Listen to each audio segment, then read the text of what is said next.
बिस्मिल्लाहिर्रहमानिर्रहीम। अस्सलाम वालेकुम नाज़रीन, मैं हूँ साकिब बशीर। आज हम दो अहम केसेस से मुतल्लिक बात करेंगे। दोनों केसेस इमरान खान और बुशरा बीबी के ख़िलाफ़ हैं। एक तो 190 मिलियन पाउंड केस से मुतल्लिक एक अहम दस्तावेज़ मांगी थी इमरान खान ने, जिसमें 190 million pound case Al-Qadir trust case 2020 में नैब बंद कर चुकी है। उस दस्तावेज़ को नैब फ़राहम नहीं कर रहा था। उससे मुतल्लिक आज अहम केस की समाअत हुई है और ऑर्डर भी हो गया है। और इसके अलावा तोशा खाना केस में भी आज इस्लामाबाद हाई कोर्ट के जस्टिस मियां गुल हसन औरंगज़ेब और जस्टिस बाबर सत्तार ने समाअत की, ऑर्डर भी कर दिया। दोनों केसेस में अहम अहकामात जारी हुए हैं। इसके असरात आइंदा क्या होंगे और कब तक 190 मिलियन पाउंड केस का फ़ैसला आ सकता है। और आज ही के दिन 190 मिलियन पाउंड केस की समाअत जो है वो अडियाला जेल में भी थी।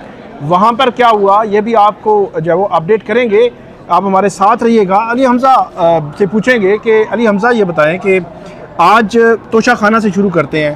तोशा खाना का जो केस था उसमें इमरान खान और बुशरा बीबी ने अलग अलग दो दरख्वास्तें दायर कर रखी थी। उसमें वो दरख्वास्तें क्या थी उस पर बात करते हैं कि उस पर फिर फर्दर हुआ क्या है, वो क्या दरख्वास्तें थी दोनों। अच्छा, इसके अंदर थैंक यू साकिब भाई। जो दरख्वास्तें थी इसके अंदर जो दो दरख्वास्तें थी वो कॉल अप नोटिस के खिलाफ थी कि जो कॉल अप नोटिस नैब की तरफ से आए हैं वो गैर कानूनी है। नैब से मतलब जब शुरू में ये केस शुरू हुआ तब कॉल अप नोटिस आते रहे, ठीक है, क्योंकि ऑलरेडी एक तोशा खाना में फैसला हो चुका था और उन कॉल अप नोटिस को कलअदम करार देने की ये दरख्वास्त एग्जैक्टली। फिर उसके बाद जो दूसरी दरख्वास्त थी वो थी कि कोर्ट की इजाज़त के बगैर जो है उनको अरेस्ट किया गया 13 जुलाई को जब वो इद्दत वाला केस सुनाया गया उसके बिल्कुल 8 घंटे बाद ही जो है वो उनको अरेस्ट कर लिया गया। और इन्होंने पहले अदालत से अहकामात लिए हुए थे। बेल बिफोर अरेस्ट में नोटिस हो चुके थे। बेल बिफोर अरेस्ट में नोटिस हो चुके थे। दूसरी ये उनकी इस्तदा थी कि उस जो अरेस्ट है उसको इलीगल डिक्लेयर किया जाए। इसके बाद साकिब भाई जो चौथी थी वो थी रिमांड को चैलेंज किया हुआ था इन्होंने, जो फिजिकल रिमांड अभी इनका हुआ हुआ था इस केस के अंदर। जो फिजिकल रिमांड अभी खत्म हो चुका है, जो फिजिकल रिमांड खत्म हो चुका है 33rd डे सलमान सफदर साहब ने कहा आज वो खत्म हो गया था। फिर एक जो थी वो प्री अरेस्ट बेल की रेस्टोरेशन थी। 4 थी इस मतलब उसमें दरखास्तें। हाँ जी, 4 टोटल चार प्रेयर्स थी, ठीक है। तो इसके अंदर हुआ कि जब ये केस शुरू हुआ तो आज जो नैब के स्पेशल प्रोसिक्यूटर हैं अमजद परवेज साहब वो भी आए हुए थे। बाकी सलमान सफदर और पीटीआई के दीगर जो रहनुमा है वो भी कमरा अदालत में मौजूद थे।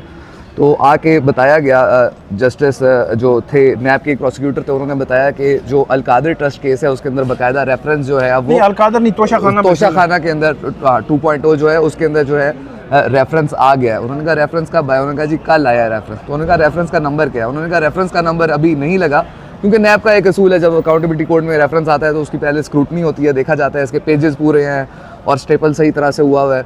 तो वो स्क्रूटनी रजिस्ट्रार साहब करते हैं, मनान साहब कर रहे होंगे आजकल। तो उसके बाद फिर जो है वो अकाउंटेबिलिटी कोड में जो है वो रेफरेंस जो है वो पेश किया जाता है। उसके बाद उस पर नंबर लगेगा, उसके बाद उसके ऊपर नंबर लगता है और फिर वो अदालत के अंदर आता है और फिर उसके ऊपर कार्रवाई जो है बाकायदा तौर पर शुरू हो जाती है। तो उसके बाद फिर जो था कि उन्होंने कहा कि यहाँ पे जो वो थे जो जस्टिस बाबर सत्तार, जस्टिस मियां गुल हसन, उन्होंने जस्टिस मियां गुल हसन ने यहाँ पर एक और बात की। उन्होंने कहा कि अब तो वो जुडिशल कस्टडी के अंदर हैं और जुडिशल कस्टडी में होने की वजह से क्योंकि उनका रिमांड खत्म हो चुका है तो अब तो वो पोस्ट अरेस्ट बेल के लिए अप्लाई कर सकते हैं जो नैब के नए रूल्स हैं उसके मुताबिक। उन्होंने कहा जी, प्रोसिक्यूटर ने कहा जी वो अप्लाई कर सकते हैं। तो ये जो रिमांड वाली थी ये उसके जवाब में ही हो रहा है, ठीक है। इसके ऊपर सलमान सफदर ने कहा अगर आप मुझे 2 मिनट दे दीजिए तो मैं एक इंपॉर्टेंट बात करना चाहता हूँ कि कॉल अप नोटिस जो थे वो बहुत वेग थे और बड़े। ये कोर्ट ने कहा था लास्ट टाइम, उन्होंने कहा कि आपने ये ऑब्जर्व किया था कि जो कॉल अप नोटिस हैं उनकी जो लैंग्वेज है, जिस तरह का तरीकाकार है। पिछली हियरिंग पे जो जस्टिस मियां गुल हसन औरंगज़ेब ने ये कहा था कि रुखसाना बंदिश केस में हम ये तय कर चुके हैं कि इस किस्म के कॉल अप नोटिस की कोई वैल्यू नहीं है। और उन्होंने अरसलान चौधरी वाला का भी जी, अरसलान चौधरी, तो ये उन्होंने याद दिलाया सलमान सफदर ने कि आपने कहा था वेग हैं और बड़े फंडामेंटल क्वेश्चंस इसके अंदर उठ रहे हैं। जैसे आर्टिकल 13 की ब्रीच हो रही है कि रिपीटेड प्रोसिक्यूशन हो रही है, एक ही केस में बार बार फंसाया जा रहा है। दूसरा सेम ट्रांजैक्शन उन्होंने 212 जो आ रहे हैं उनको मिला के उन्होंने कहा कि सेम ट्रांजैक्शन के अंदर डबल पनिशमेंट भी दी जा रही है।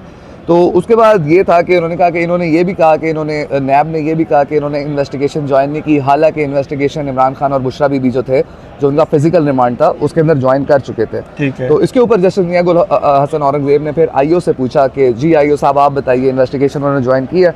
तो आईओ ने कहा जी उन्होंने ज्वाइन किया और मैं गया था और मैं उनसे जवाबात लेकर आ गया था, मगर अकाउंटेबिलिटी कोड में इसके बरअक्स बातें हो रही थी। अच्छा। तो उसके बाद उन्होंने कहा कि जी ये रेफरेंस लग गया है, और उन्होंने कहा मेरी एंग्जाइटी और फ्रस्ट्रेशन दो बातों पे है कि इन सारी एप्लीकेशंस के ऊपर हम पहले तारीखें, मैं अगर आपके पास टाइम हो तो सलमान सफदर ने कहा कि 30 अप्रैल 8 मई को कैंसिल कर दी गई, फिर 14 मई को कैंसिल की। कॉल अप नोटिस को इस्लामाबाद हाई कोर्ट में चैलेंज किया गया था अप्रैल में, तो उन्होंने कहा अप्रैल से अगर जुलाई तक 6 हेयरिंग के लिए ये केस, 6 हेयरिंग में कौन कौन सी तारीखें थी ये बताएंगे। उन्होंने कहा 6 दफ़ा केस लगा ही नहीं, तो इसलिए हमारा ये मामला गैर मौसर हो गया कि उसके बाद अरेस्ट हो गई और सारे मामला हो गए। कौन सी तारीखें थी? तारीखें थी 30 अप्रैल थी, 8 मई थी, उसको कैंसिल कर दिया गया, फिर 14 मई को कैंसिल किया, फिर जनाब उसके बाद उससे पहले 6 तारीख को मिला के जो था वो कर दिया सबको। रजिस्ट्रार साहब ने कहा कैंसिल करता हूँ, कोई अर्जेंसी नहीं है, ठीक है। फिर 25/6 उसके बाद 4/7 और फिर 17/7/2024 के बाद कहते हैं आज मैं सक्सेसफुल हुआ हूँ अभी इस केस में। 17/7 को 17 जुलाई तो वैसे गैर मौसर हो गया था, मतलब ये है कि 7 के बाद 17-13 को जब गिरफ्तारी हो गई तो कॉल अप नोटिस वाला मामला गैर मौसर हो गया। तो पॉइंट आउट जो उन्होंने बात की है वैसे बड़ी वैलिड है कि एक मुलजिम आपके पास आता है तो बजाय इसके कि उसका केस फिक्स करने की बजाय 3 माह में 5-6 दफ़ा उसका केस कभी डी लिस्ट हो रहा है, कभी जो है वो लिस्ट से निकल रहा है, कभी लिस्ट कैंसिल हो रही है, वो केस इस्लामाबाद हाई कोर्ट के 2 मेंबर बेंच नहीं सुनता। फिर क्या होता है, नैब 13 जुलाई को गिरफ्तारी डाल देता है, तो वो जो अप्रैल में चीज़ चैलेंज की गई थी 6 दफ़ा केस में नहीं लगा, तो वो 13 जुलाई को गैर मौसर हो जाता है। बिल्कुल। तो इसके बाद इसी तरह सलमान सफदर ने फर्दर राइल दिए, तो इसको कट शॉट डाउन करके अब जस्टिस बाबर सत्तार काफ़ी देर से सुन रहे थे। अच्छा। तो वो जंप इन हुए अंदर प्रोसीडिंग में, और जस्टिस बाबर सत्तार ने कहा कि सलमान सफदर साहब ये आप क्या कर रहे हैं, अब ये हाई प्रोफाइल केस है तो आप चाह रहे हैं कि ये सारी चीज़ें आप एक प्रोसीजर को फॉलो करें, और अब जो है उनका जो है वो पोस्ट अरेस्ट बेल हो गई है, और अब वो अगले दिन अप्लाई भी कर बेल के लिए एलिजिबल हो गए हैं, तो आप वहाँ पे जाके अप्लाई करें।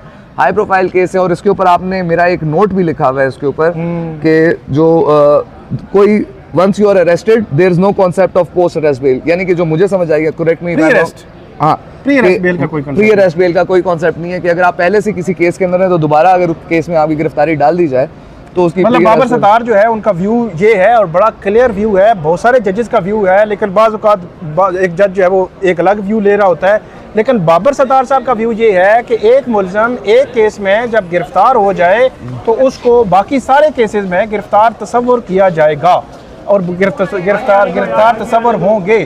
तो ये जो है वो एक इम्पॉर्टेंट पॉइंट उन्होंने आज जो है वो रखा अदालत के सामने, बल्कि जस्टिस बाबर सत्तार ने उनको बताया कि मेरा तो व्यू ही है। तो प्री अरेस्ट उन्होंने वो कह रहे थे कि प्री अरेस्ट को जो है वो दोबारा से बहाल किया जाए। Exactly. तो उस पर उन्होंने कहा था कि प्री अरेस्ट क्या होती है, पोस्ट अरेस्ट का आपका है, आप उसमें जाएं।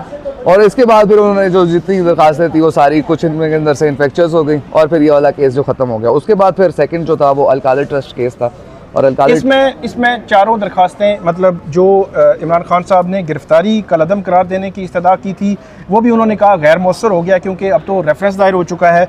रिमांड को गैर कानूनी करार देने की इस्तदा थी, वो भी गैर मौसर हो गया। उसके बाद प्री अरेस्ट बेल रेस्टोरेशन, वो भी उन्होंने कहा कि अब तो आप पोस्ट अरेस्ट बेल के लिए अप्लाई कर सकते हैं, और वो भी गैर मौसर हो गया। और कॉल अप नोटिस वाला तो 13 जुलाई को ही गैर मौसर हो गया था। तो ये चारों चीज़ें जब गैर मौसर हो गई तो अदालत ने कहा कि डिसमिस, अब जो मामला तोशा खाना में इमरान खान और बुशरा बीबी की जो दरखास्तें यहाँ पे इस्लामाबाद हाई कोर्ट में थी वो क्लोज हो चुकी हैं। अब फर्दर मामला जो है वो एहतसाब अदालत में देखा जाएगा। अब बढ़ते हैं दूसरे केस की तरफ।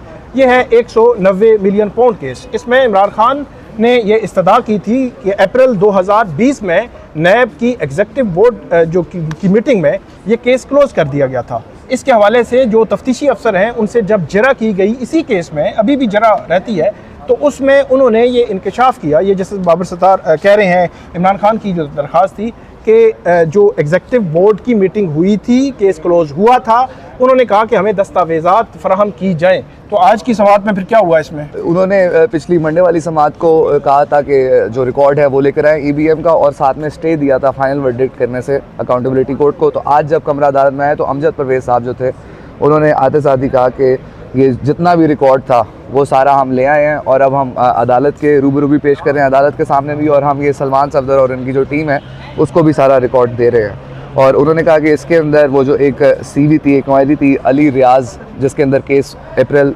2020 वाली, अली रियाज मलिक रियाज के बेटे, तो उनके खिलाफ जो इंक्वायरी वगैरह हुई थी और वो बंद करने की सारे इसके अंदर चीज़ें मौसूल हैं जो इमरान खान वगैरह ने और उनकी लीगल टीम ने मांगी थी। तो उसके बाद फिर ये फैसला हुआ कि जो पिटीशन है ये अलाउ हो गई है। नहीं, उसमें जो अमजद परवेज़ हैं उन्होंने ये कहा कि एक अदालत को यह कहा कि हम कॉपी ले आए हैं, मतलब 20 अप्रैल 2020 की जो वो EBM की जो मंजूरी थी कि इस केस को क्लोज़ कर दिया जाए, उसकी कॉपी नैब ने आज अदालत के सामने पेश की और इसकी एक कॉपी जो पटिशनर्स हैं, मतलब इमरान खान के जो वकील हैं सलमान सफदर, उनकी लीगल टीम को भी एक कॉपी फराहम कर दी। जब ये कॉपी फराहम कर दी तो ये मामला जो है वो क्लोज़ ही होना था, क्योंकि इमरान खान साहब की प्रेयर ये थी कि वो कॉपी जो है वो फराहम की जाए। जब ये हो गई तो उन्होंने कहा ठीक है, फिर जस्टिस मियां गुल हसन औरंगज़ेब ने ये बात की कि ठीक है, अब तो फिर जो है वो आपकी कंसेंट से ये पटिशन आपकी अलाउ कर रहे हैं। जैसे ही ये पटिशन अलाउ हुई है तो वो जो 2 रोज़ कबल जो स्टे दिया गया था, और वो स्टे जो है वो बड़ा टेक्निकल मामला है। उस स्टे में सुप्रीम कोर्ट ऑफ पाकिस्तान के 31 अक्टूबर 2023 के एक ऑर्डर का हवाला दिया गया था कि सुप्रीम कोर्ट ने 31 अक्टूबर 2023 को एक स्टे दिया था नैब तरामीम के केस में कि जो एहतसाब अदालतें हैं, नैब कोर्ट्स हैं, वो हतमी फैसले नहीं सुनाएगी, तो उसका हवाला दिया गया था। लेकिन आज जब इमरान खान की पटिशन यहाँ पे ख़त्म हो गई, उसको निपटा दिया गया, तो अब वो स्टे भी ख़त्म हो गया है। एहतसाब अदालत को अब बाउंड नहीं है कि वो कब फैसला सुनाए और कब ना सुनाए। मतलब ये है कि अगर वो अगले 1 हफ्ते में प्रोसीडिंग्स मुकम्मल करते हैं तो वो फैसला सुना सकते हैं। लेकिन इसमें एक जो है वो इशू अभी भी है कि 31 अक्टूबर 2023 का सुप्रीम कोर्ट का फैसला ये कहता है कि till next date of hearing एहतसाब अदालतें फैसले नहीं सुनाएंगी। अब अली से पूछते हैं कि इसकी जो रूटीन की जो होती है, आपको उसको तशरीह करते हैं, तो उसका मतलब तो ये होता है कि नेक्स्ट डेट ऑफ हियरिंग, मतलब नेक्स्ट डेट ऑफ हियरिंग पे वो फिर जो ऑर्डर है वो एक्सटेंड होता है, फिर एक्सटेंड होता है, और हर ऑर्डर में ये लिखा जाता है कि उसको एक्सटेंड किया जा रहा है। लेकिन सुप्रीम कोर्ट अपने ऑर्डर्स में इसको एक्सटेंड नहीं करती रही। अब क्या वो ऑर्डर सुप्रीम कोर्ट का स्टे वाला आज भी बरकरार है या नहीं है, ये तो अलग एक सवाल हो गया। लेकिन अली हमजा से पूछेंगे कि पिछले कोई 1 साल में आपको लगता है कि कोई फैसले किए गए हैं ट्रायल मुकम्मल करके एहतसाब अदालतों में, मतलब अमली तौर पे क्या पोजीशन है?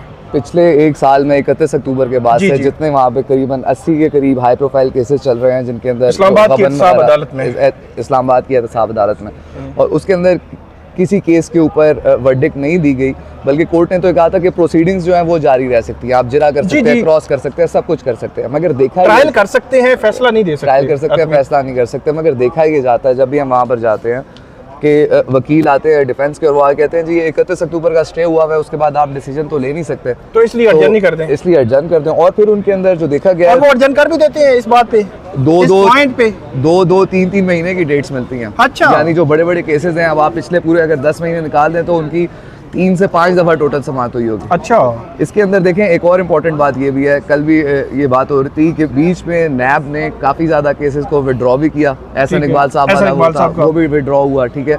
बाद में जो एप्लीकेशंस वगैरह हैं वो चलती रहती हैं, छोटी मोटी चीज़ें तो जो जज नासिर जावेद रान है वो तो फ़ौरन ख़त्म कर देते हैं, मगर वो जो प्रोसीडिंग्स हैं, ट्रायल है, वो जो है उसके ऊपर लंबी एडजमेंट होती हैं। और उसके बाद अब ये जिस तरह ये केसेस है, जिस तरह 12 हम बता चुके हैं कि 3 टोटल रेफरेंसेस आए हैं, 2 इमरान खान साहब के ऊपर, एक कल एक और आ गया, और एक फवाद चौधरी के ऊपर। तो फवाद चौधरी पे भी लंबी डेट्स ही हो रही हैं अब, मगर इसके ऊपर जो है वो इसके ऊपर जो है वो हफ्ते के अंदर 2-2, 3-3 दफ़ा जो है वो समाअत हो रही है। ये हफ्ते के अंदर 2-2, 3-3 दफ़ा समाअत हो रही है। 18 को समाअत थी, आज समाअत थी, और परसों फिर समाअत है। मेरा एक आपसे सवाल है साकिब भाई, 23 अगस्त को। आज मैं एक जसारत कर रहा हूँ आपसे सवाल करने की, मुझे ये बताएं कि जिस तरह के मामला चल रहे हैं अभी, और इस केस के अंदर अलकादर ट्रस्ट केस के अंदर, या अब जो तोशा खाना शुरू हुआ है, तो आपको क्या देखने में लगता है कि इसका फैसला कितने दिनों में मुतवक्किल है? अगले 8-10 दिनों में मुझे तो लगता है। अब क्योंकि जो एहतसाब अदालत है वो बाउंड नहीं है, स्टे भी नहीं है, और आपको पता है कि तफ्तीशी अफसर जो है एहतसाब अदालत में उस पर जरा हो चुकी है पार्शली, और आधी जरा रहती है, और अब जो परसों हेयरिंग है उस पर जरा मुकम्मल हो जाएगी, और जरा जब मुकम्मल होगी तो फिर 342 में इन्होंने स्टेटमेंट्स देनी है अपनी। लेकिन इनके यहाँ ये है कि इन्होंने कोई गवाह लाने का फ़ैसला किया हुआ है, अब वो बरकरार रहता है या नहीं। अगर ये गवाह लाते हैं तो फिर तो वो गवाह होंगे, उनकी स्टेटमेंट्स होंगी, फिर उनके प्रोसिक्यूशन उन पे जरा कर सकती है, करेगी, और उसके बाद अपने जो दोनों तरफ के दलाइल होंगे और फैसला जो है सुना दिया जाएगा। तो ये 2 स्टेप हैं सिर्फ।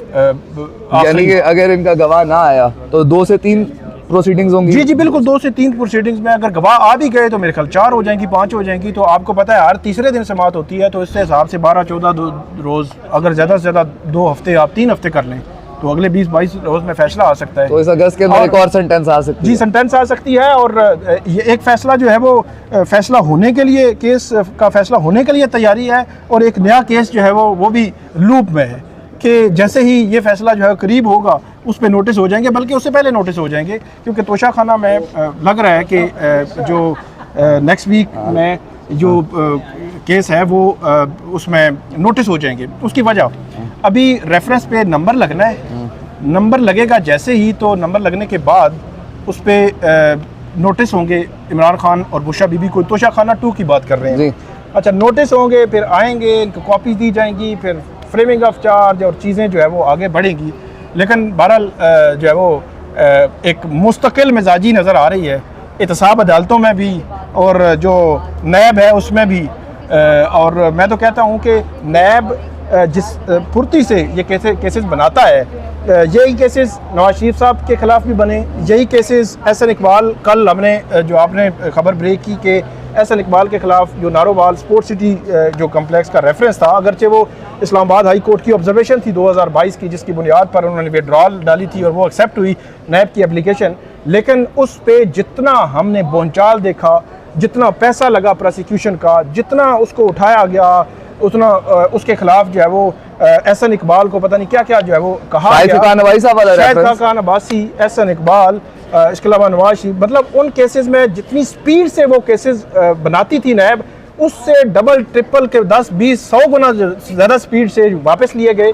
और ये जो रेफरेंस बन रहे हैं, ये भी हम रिकॉर्ड पे रखते हैं कि इनकी भी अशर यही होगा। अब इंतज़ार करें कि ये कब ये अशर होगा। एक छोटी सी बात करना चाहता हूँ, इंटरेस्टिंग मुझे तो बहुत लगती है। नवाज शरीफ की जब वापसी हो रही थी पाकिस्तान, तो सारे केसेस आपने देखे नैब के, इस्लामाबाद हाई कोर्ट से।